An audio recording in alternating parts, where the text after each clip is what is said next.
हमारे व्यस्त जीवन में ईश्वर की आवाज़, हमारे भीतर एक प्यास है, अनंत की प्यास। हमारे जीवन में एक खोज है, पूर्णता के जीवन की खोज, एक स्वास्थ्य जीवन की खोज, जो शुरू होती है आत्मज्ञान से, स्वयं की खोज से, खुद को पाने से। लेकिन इसी मार्ग पर एक बाधा है, अहंकार, आत्म अज्ञानता। हम उसी को भटकाव कहते हैं, आगे उसी को हम पाप कहते हैं। ईश्वर से दूरी,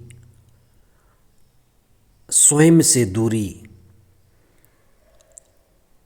और रिश्तों में कड़वाहट, लोगों के साथ, परिवार के साथ, प्रकृति के साथ, ईश्वर के साथ, और इसी दूरी का नाम है पाप। आज हम इस पर चिंतन करें कि हम क्यों दुखी हैं, क्यों निराश हैं, क्यों टूटे हुए रिश्तों से जूझ रहे हैं, और ईश्वर हमसे क्या चाहता है, कैसे हम स्वस्थ और परिपूर्ण जीवन पाएं।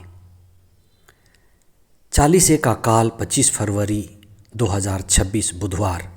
पहला पाठ नबी योना का ग्रंथ अध्याय 3 पद संख्याएं 1 से 10 तक, और संत लूकस का सुसमाचार अध्याय 11 पद संख्याएं 29 से 32 तक। आज के पहले पाठ में नबी योना और निनिवे के लोगों के बीच जो बातें घटी उसकी चर्चा है। निनिवे शहर गैर यहूदी शहर था और वहाँ के लोग, वहाँ का राजा दुष्ट माने जाते थे। योना के लिए ईश्वर का आदेश था कि योना जाए और ईश्वर का वचन का संदेश सुनाए, लोगों को ईश्वर की ओर अभिमुख करे, अच्छे बातों का ज्ञान दे और उन्हें ईश्वर के पास लौटने के लिए उनकी अगुवाई करे। योना, जो पहले नहीं जाना चाहता था, जब उनके पास गया तो लोगों ने योना की वाणी को ईश्वर की वाणी समझकर सुना, नबी की बातों को पालन किया, वे पश्चाताप किए, वे अपने बुरे मार्ग को त्याग कर ईश्वर के मार्ग की ओर लौटे, अपने जीवन में अच्छाई, सच्चाई और एक ऊंचाई जीवन की शुरुआत के द्वारा उन्होंने अपने जीवन में अच्छाई की क्रांति लाई। आज के सुसमाचार में ईसा, जो अपने समय के लोगों को देखे, ईसा ने उन्हें दुष्ट पीढ़ी कहा, क्योंकि वे बार बार चिन्ह और चमत्कार के लिए आग्रह करते रहते थे। लोगों में विश्वास नहीं था, लोगों में अंधविश्वास था, और वे पश्चाताप नहीं करना चाहते थे, अपने बुरे मार्ग को त्यागना नहीं चाहते थे।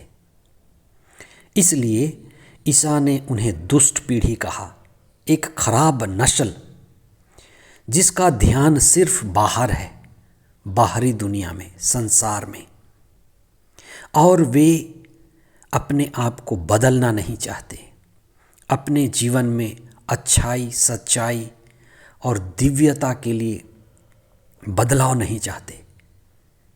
इसीलिए ईसा ने उन्हें कहा कि तुम्हें कोई भी चिन्ह नहीं दिया जाएगा। इसलिए ईश्वर जो हमारे बीच कार्य करता है, हमारा जीवन, हमारी सांसें, हमारा धड़कन और जो भी हो रहा है, अपने आप में चमत्कार है। हम जीवित हैं, हम प्रभु की खोज कर सकते हैं, लेकिन जब हमारा हृदय कठोर हो जाता है, ईश्वर के प्रति हम असंवेदनशील हो जाते हैं और हम अपने जीवन में अच्छाई और सच्चाई और आत्मा के लिए बदलाव नहीं करते, तब हम बेहोशी में जीते हैं। जी कर भी हम मृत प्राय हैं। इसीलिए ईसा ने कहा कि एक ही चिन्ह दिया जाएगा, वो है आने वाला दुख भोग, मृत्यु और पुनरुत्थान। ईसा का क्रूस ही आखिरी चिन्ह है कि किस तरह से ईश्वर मनुष्य से प्रेम करता है और मनुष्य को बचाने के लिए अपने आप को समर्पित कर देता है। ईसा ये भी कहना चाहते हैं कि योना एक नबी था और उसने ईश्वर के वचन का प्रचार किया, लोगों ने उसको सुना और उनका जीवन बदला। ईसा उससे भी महान है, योना से महान है, राजा सुलेमान से महान है, जिसको सुनने के लिए शेबा की रानी आई और उसका हृदय भी बदल गया। लेकिन यहाँ वह है जो सुलेमान से भी महान है। ईश्वर का वचन हमारे लिए शास्त्रों में लिखा गया है, हम उसको पढ़ें, उस पर चिंतन करें, सत्य को पाएं और अपने आप को अच्छाई के लिए बदलें। एक ऊंची चेतना के लिए, सकारात्मक जीवन के लिए और गलत रास्ते से लौटने के लिए हम व्यक्तिगत प्रार्थना करें, प्रभु के दिव्य वचनों को पढ़ें और अच्छे मार्ग पर चलने के लिए पवित्र आत्मा से कृपा मांगें। आमीन।